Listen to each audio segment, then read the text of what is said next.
Just like Node.js and PHP, you can interact with Python as well using Python interactive shell. So in this case, I have Python 3 installed in this system. So I type Python 3, and if I hit enter, as you can see, I am now inside Python interactive shell. We can say I am using Python 3.6.9, and here we can type any Python code that we want to execute. We can create variables, we can do anything that we can do using Python.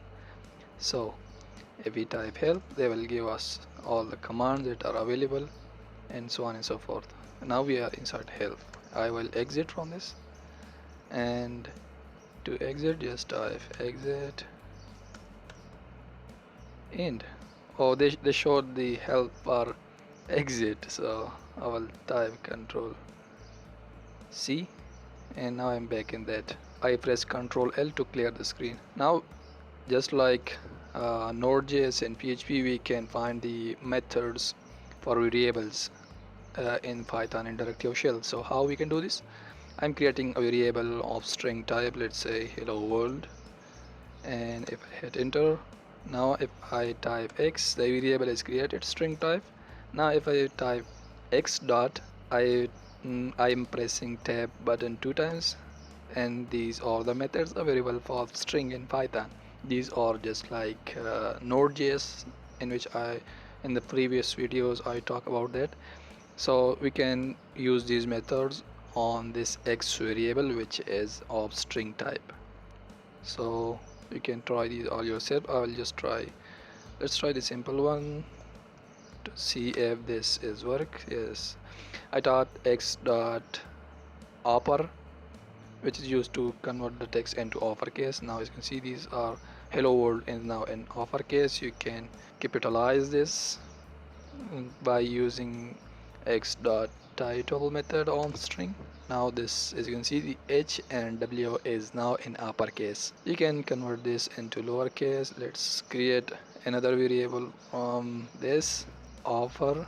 Now if I print y, it is now in uppercase hello world. I can convert this to lower using the lower method, which is right here. The title is here and offer is right here. So you can try these yourself. This works on string. Let's create numeric variable.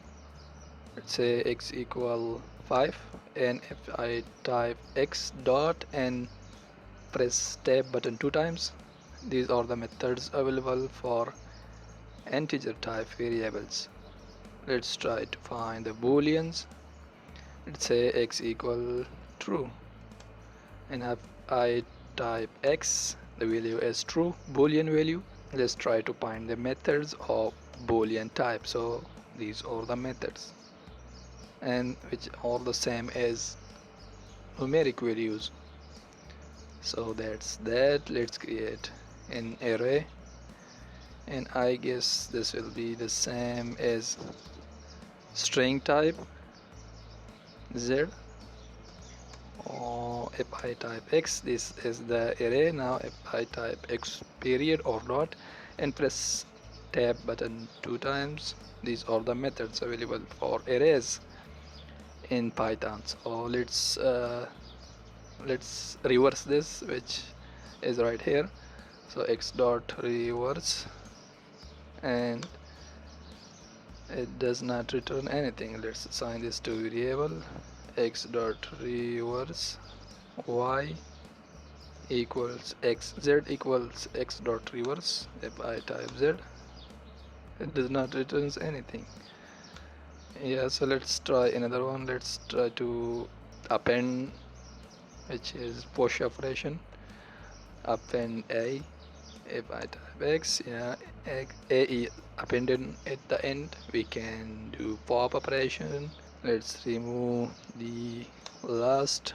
They remove a.